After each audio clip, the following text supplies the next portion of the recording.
Section 230. I just, Yeah. I mean, ancillarily, what's your perspective on that, and how does that fit into to this idea of like taking a little piece out of the elephant to so weaken it and so that at the very least either it gives you the opportunity to slay the elephant, or that the elephant becomes really more of functionally like a big wild boar is a little bit big, but maybe some smaller animal that's not going to dominate the scene.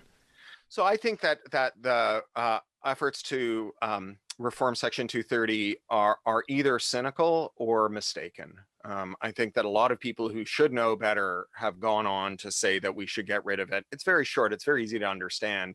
And when you see, sort of the right advocating for the abolition of Section 230, what they mean is, well, we spent 40 years endorsing monopoly, but now the monopolists don't like us. Can we give them a kind of must carry rule so that they won't deplatform Alex Jones, right? And I think that is a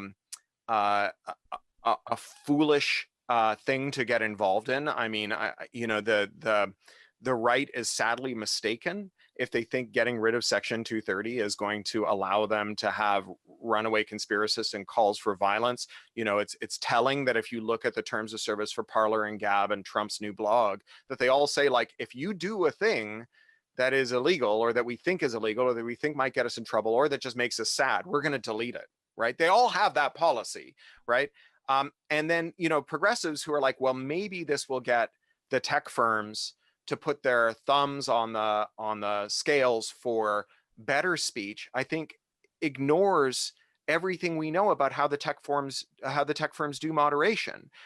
What we know from making tech firms responsible for bad acts by their users, to preemptively police bad acts by their users, is that it disproportionately affects people who have little political juice, who can't call up the firms and say, your filter or your moderator made a bad call, sort it out. And so long before there was deplatforming of Alex Jones, there was deplatforming of Black Lives Matter, and there was deplatforming of anti-pipeline activists, and there was deplatforming of trans activists and drag queens, people who didn't want to use their real names on Facebook.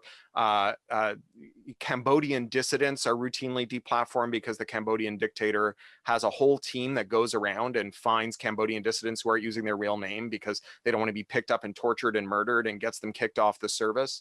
So, when we create a system of content removal that asks the tech platforms not to decide whether or not something is not good for their bottom line or not good for their other users or whatever, but instead like whether it is a potential criminal matter that could land them in hot water, they just err on the side of caution. And erring on the side of caution means suppressing anyone who says anything against the status quo.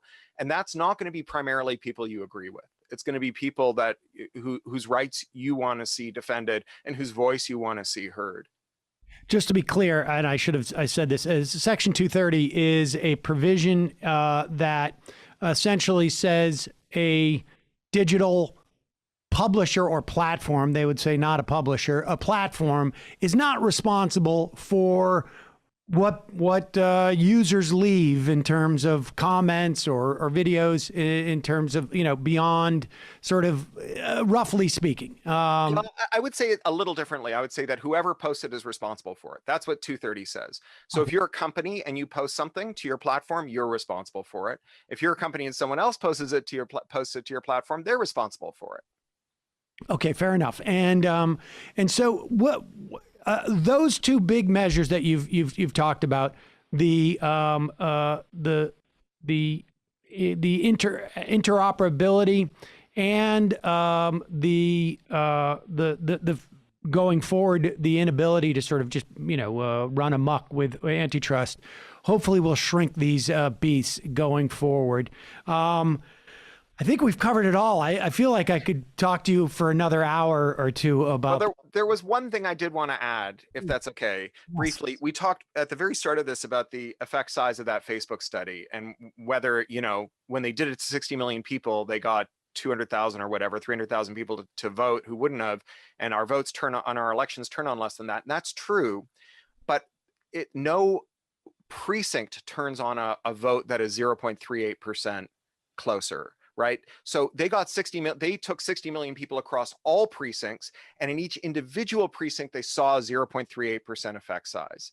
So I would say that it's still not a big deal. And even if you think it is, there's every reason to think that the next time they did it, the effect size would be smaller, not bigger. You know, one thing we know about humans is we adapt to stimulus. Like, I'm in my office right now, but it's also the garage and also the laundry room. And I have a little note over my camera that says, turn off the washing machine, because I always forget, even though it's loud as hell, because after 5 seconds, I don't hear it. And so every time I go on a camera, I have to turn it off. People are become ad blind, they become deaf, they become washing machine deaf, and they stop reacting to stimulus over time. And so I think that even then, it's probably not something we need to worry about. Fair enough. How to Destroy Surveillance Capitalism and the novel Attack Surface, which is actually the third in a sort of, I guess, a series. Yeah, the Little Brother books with a new introduction by Edward Snowden.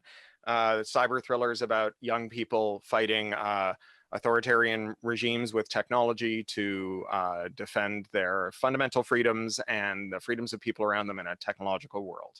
We will put links to all of those at majority.fm. Cory Doctorow, thank you so much for your time today. Real pleasure. My pleasure. Thank you for having me on. It was lovely to see you too.